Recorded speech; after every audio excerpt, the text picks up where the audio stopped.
Mga kapatid, magandang gabi po sa inyong lahat. Narito pong muli si Otto Ranz. Yun nga lang po, nandito po ngayon kami sa Baguio City, sa Heritage Hotel. Kasama ko po ang aking buong pamilya. Namatayan po kasi kami at mamaya po ay pupunta po kami sa lamay ng aming tiyuhin ni si Uncle Tadeo Arellano.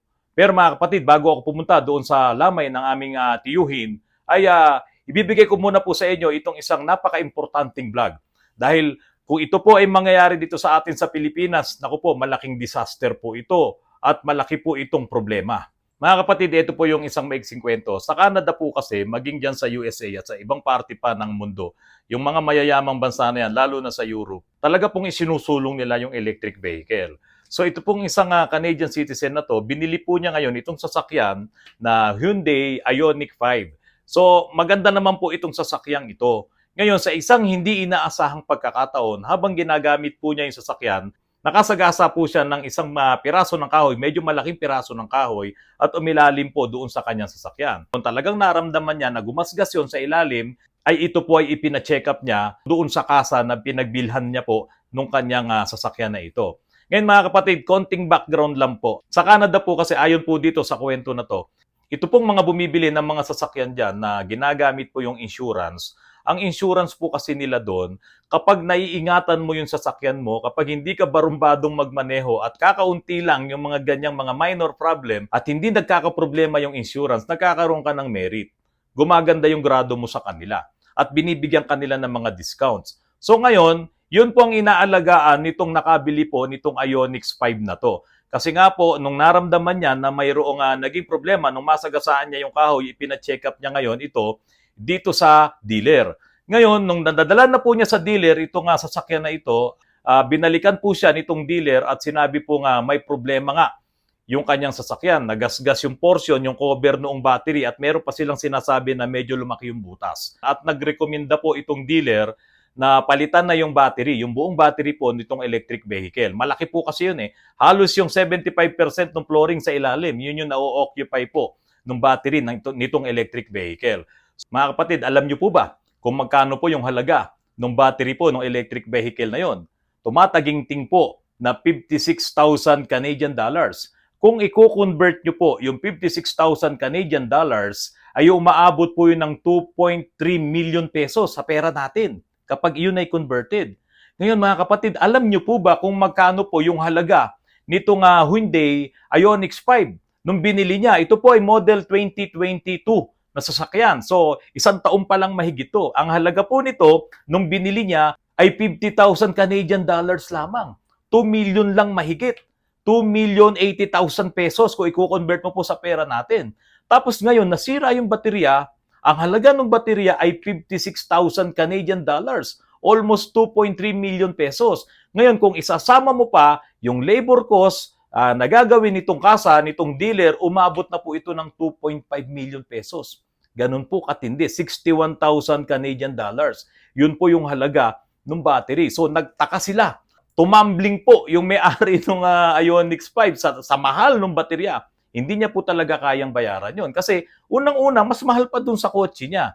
So tinawagan niya yung insurance at sinabi niya yung problema, hindi po pumayag yung insurance. Kasi nga, depreciated na yung sasakyan, mas mahal pa yung baterya compare doon sa sasakyan, so hindi po pumayag yung insurance. Kaya po nagkaroon na ng malaking problema. At kung papayag man daw po yung insurance, ang mangyayari ay magdadagdag na po ito ng additional na 50% doon sa sinisingil sa kanya taon-taon. Kasi po itong Ioniq 5 po na to ay hinuhulugan pa niya itong sasakyan na to. So bawat taon ay may binabayaran po siyang insurance dito. So iyon po ang problema nung may-ari. Ngayon, baka mamaya po itanong nyo, di sana wag na lang niyang ipagawa. Kasi sa totoo lang po mga kapatid, sabi rin naman nung may-ari nitong Ioniq 5 na to, nung may nasagasaan siyang kahoy, ilang araw pa niyang ginamit-gamit ito bago niya dalhin sa kasa. Wala namang naging problema. At alam niyo po, meron pong application yan na ito po ay nakadirekta na mismo dito sa Hyundai na yung pong kanyang system na konektado po siya doon. Kaya nalalaman din yung nangyayari po doon sa sasakyan niya kung may mga lumalabas po ba itong check engine, kung nagkakaroon po ba ng mga faults. So wala naman po. So before nangyari itong problema na to, walang mga lumalabas na mga fault code. So okay po talaga yung sasakyan. And after po, nung makasagasa siya, nung kahoy po na yon ay wala pa rin pong fault codes na lumalabas hanggang sa nung madala niya sa kasa. Yun nga lang po, nung nadala niya na sa kasa doon sa dealer, nakita nga po yung problema na yon.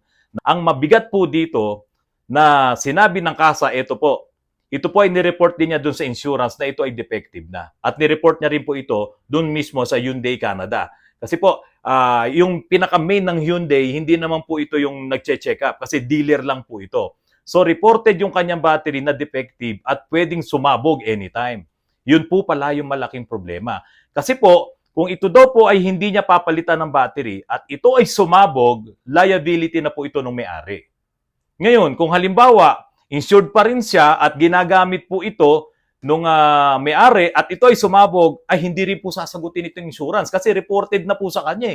Kaya hindi po pumayag itong insurance na iyan ay gamitin mo pa. Dahil kung yan ay masusunog, yan ay sasabog, at yan ay makadisgrasya ng buhay ng tao or yung mga properties. Dahil nga po, pwede siyang sumiklab, pwede siyang sumabog at magdamay pa ng iba, malaki ang gagastusin ng insurance. Kaya hindi po siya pumayag. Bakit po kaya nagmahal itong battery? Yun po ba talaga ang presyo ng battery na to? Kasi ito nga po ang malaking problema dito, mga kapatid. Hindi natin alam kung magkano ang mga presyo nitong mga baterya ng electric vehicle. So kung makikita mo po diyan sa Google, titingin ka, ang presyo ng baterya nagre-range po sa 5,000 to 20,000 US dollars. So yun na hindi pa po tayo sigurado kung alin doon yung baterya na kung sakaling bumili ka nitong mga electric vehicle na to, saan doon sa range na yun, doon sa 5,000 to 20,000 US dollars na battery. Ngayon, itong pinag-uusapan po natin sa kwento na to, itong Hyundai Ioniq 5, ay ito nga lumabas na 56,000 Canadian dollars yung presyo ng kanyang baterya. 2.5 million pesos halos pag sinama mo pati yung labor cost. Hindi po talaga kayang bilhin. Ngayon, nagmahal yung baterya nito dahil ang sabi po ng Hyundai Canada, meron pa raw ibang problema. Ang sabi naman itong may-ari, wala namang problema yan nung dinala ko. Meron nga siyang application na lahat naka-check ng green. So walang problema. Yun nga lang, nung makita nga po nila na may gas na ito nga cover ng battery at merong konting puncture, may konting UP. Yung cover, plastic naman yon. Sabi nga nila, defective na. Siguro, lumalagay lang sila doon sa safety na lugar na kasi hindi naman nila pwedeng buksan. Ang sabi nga ng ibang mga nagko-comments doon sa vlog na ito, bakit hindi na lang binuksan yung battery at tinignan nila, chinek up nila? Siguro, walang capacity yung dealer na yon para i-check up nila yung battery ng Ioniq 5. Kung meron man sigurong mag-check nun, baka sa Korea, sa Hyundai. So ngayon, dineclare nilang ito ay defective na at pwedeng mag-cause ng malaking problema. At malaki ang liability ng may-ari kung ito ay hindi niya papalitan. Ngayon, dahil sa hindi na nga po pinayagan at hindi na rin in-accept, hindi na na-cover ng insurance, wala na pong magawa itong may-ari ng Ioniq 5. So mga kapatid, dito ang lesson po dito, nung binili mo yung electric vehicle mo, hindi mo alam kung ano yung coverage ng insurance. At hindi mo rin alam kung anong mangyayari sa battery kapag ganun ang naging problema. Dahil nga po sa hindi na po nagkatuluyan na palitan pa yung battery nito, so itong sasakyan na to ay kinuha na ng insurance at hindi ko na alam kung ano gagawin nila doon. Ito namang may-ari, tinatanong siya kung gusto pa raw ba niyang bumili ng Hyundai na electric vehicle. So ayaw na niya. Kasi nga po, dito sa mga na-experience niya, na hindi naman niya ini-expect na ganun ang mangyayari, so parang nasunlo na siya. Ayaw na niyang gumamit na electric vehicle. So ang sabi nga niya, dapat kung bibili kayo ng electric vehicle, siguraduhin nyo na yung insurance ay kung ano-ano yung coverage nun. At siguraduhin nyo kung magkano yung halaga ng baterya. So yan po yung mangyayari. Pumunta ngayon tayo dito sa atin sa Pilipinas. Ang isang mabigat dito sa atin sa Pilipinas, nagkalat po ang mga electric vehicle dito. Sabi nga natin, hindi pa to hinog. Bubot na bubot pa to pero nandyan nagkalat na. Ngayon, kung pipitasin mong bunga itong mga nandyan na nagkakalat, tapos hindi mahigpit itong ating gobyerno. Kasi tignan nyo sa Canada, ang nakita ko po dito mga kapatid, kaya po umabot ng ganong kalaki yung presyo ng baterya, marami talaga silang aayusin dyan. Kasi ang gusto nila, kapag lumabas ulit itong sasakyan na to, ito po ay hindi sasabog, hindi masusunog, at hindi po sila magkakaroon ng malaking responsibilities. Kasi po, ayon sa kanila, defective na yung battery. Ngayon, kung papalitan mo nga ng buong baterya, yun nga po yung halaga. 56,000 Canadian dollars. So, masyadong malaki yung amount na yun. Ngayon, ayaw naman nila itong i-repair Dahil kung ito ay masusunog, mas malaking gastos ang aabutin nila. Itong kasa at itong insurance. Ngayon, kung ito naman ay ipagwawalang bahala noong mismong owner nung nakabili at hindi niya papalitan ng battery at iyan po ay sumabog, siya ngayon ang mananagot sa lahat ng magiging problema. Yung liability sa kanya lahat. Kung sumabog yan, may mamatayan. Kung may mga properties na madamay, sagot mo lahat yan. Dahil ang sabi nitong Hyundai at ang sabi nitong insurance, hindi na yan pwede, defective na yan. Kaya iyon po ay sinorender na sa insurance. Ngayon dito sa Pilipinas, gaano ngayon kasigurado itong gobyerno natin na itong mga electric vehicles po na to ay hindi masusunog, hindi sasabog. Ngayon, kayo po na nakabili ng mga electric vehicles na to, sabihin na natin itong mga China-made na yan, gaano po kayo kasigurado na kapag ka nasira ang battery ng electric vehicles nyo, ay papalitan nila yan ng bago at magkano ngayon ang halaga ng baterya na yan? Isa pa po, yan po ba ay mako-cover ng warranty? Kasi ito pong sa nangyari dito sa Canada, hindi po nila kinover. Kasi nga po, sa mahal ng baterya, depreciated na yung sasakyan, hindi nila kinover. Hanggang saan ngayon yung coverage ng insurance doon sa sasakyan mo? Kung bibili ka ng electric vehicle. Ngayon, itong Hyundai Ioniq 5, hindi po siya ordinaryong sasakyan. Pati yung mga Japan na yan, ng mga electric vehicle, pati yung gawang US na yan, sigurado mahal din po ang battery niyan kung iyan ay masisira. Alam nyo ba kung magkano yung mga batteries na yan? Baka mamaya, bibili na lang kayo ng bibili, hindi nyo alam kung ano ang magiging package ng insurance sa inyo. Baka mamaya hindi kasama sa babayaran nila yan kung sakaling magkaroon ng problema. Ngayon mga kapatid, imbestigahan nyo. Ang presyo, kung titignan nyo po sa internet, kasi ito namang mga gumagawa ng mga electric vehicle, kung ano man yung mga meron na dito sa Pilipinas, hindi naman nila sinasabi kung magkano yung kanilang baterya. Kung magkano yung halaga ng baterya kapag ka masira ang electric vehicle mo.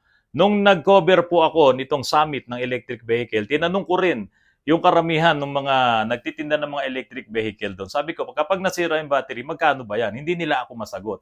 Kasi ang lagi nilang sinasabi, long terms po yan. Mahaba po ang lifespan ng baterya. Hindi po siya basta-basta masisira. At kung under warranty pa po yan, papalitan lang namin yan ng baterya. Ganun po ang sinasabi nila. Pero magkano nga po ba talaga yan? Kasi paano kung ganito ang magiging sira?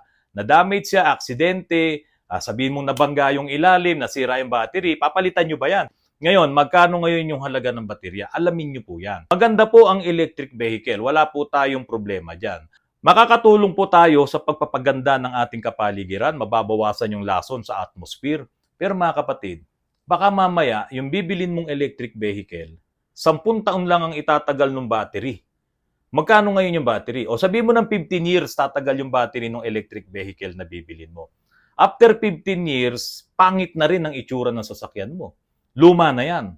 Tapos nasira ang battery ng electric vehicle mo na worth 1 million pesos ang battery. Bibili ka ba ng battery na worth 1 million pesos para ilagay mo sa electric vehicle mo? Palagay ko, hindi nyo po gagawin yun. Kasi maluluma yan. Baka nga mas marami pang mga electronics na masira doon sa haba ng 15 years na yon. Ngayon, okay. Bago maubos yung 15 years, baka 10 years pa lang, ibinebenta mo na yung electric vehicle mo. Kawawa naman yung makakabili. Nabili nga niya ng medyo mura, pero magkano naman yung battery ipapalit niya? Kaya ito yung malaking problema dito sa atin sa Pilipinas. Kaya nga po dito sa Canada, ingat na ingat sila dyan. Hanggat maari, ay nung nakita nilang defective na yung baterya nitong Hyundai Ioniq 5, hindi na po nila pinayagan yan na iyan ay magamit pa kahit yung insurance. Kasi alam nilang mas malaki ang magiging problema kapag ito ay sumabog. Ngayon mga kapatid, dito sa Pilipinas, hindi natin alam kung ganyan kahigpit yung ating batas pagdating dito sa electric vehicle. Kahit sabihin mong comprehensive, hindi ko po alam kung itong mga electric vehicle, ganyan ang mga insurance. Na kapag ka nasunog yung battery, papalitan nila. Kapag nasunog yung sasakyan, papalitan nila. Ako po mga kapatid, pro-electric vehicle ako eh. Kaya lang sa mga nangyayari ngayon, hindi ko pa talaga nakikita na itong electric vehicle ay makakatulong ng malaki dito sa Pilipinas. Kasi magiging parang pahirap lang eh. Halimbawa ako, magre-retire ako at the age of 56. May makukuha akong malaking pera.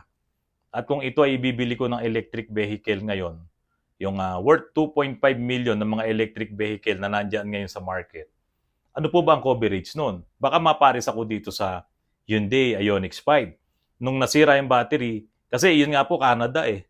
Ang ganda-ganda ng mga kalsada dyan. Talagang itong bansa na yan ay hindi siya third world. Tayo third world. Baka pag dinala mo sa mga rough road natin dito, tamaan ng bato yung mga ilalim ng baterya na yan.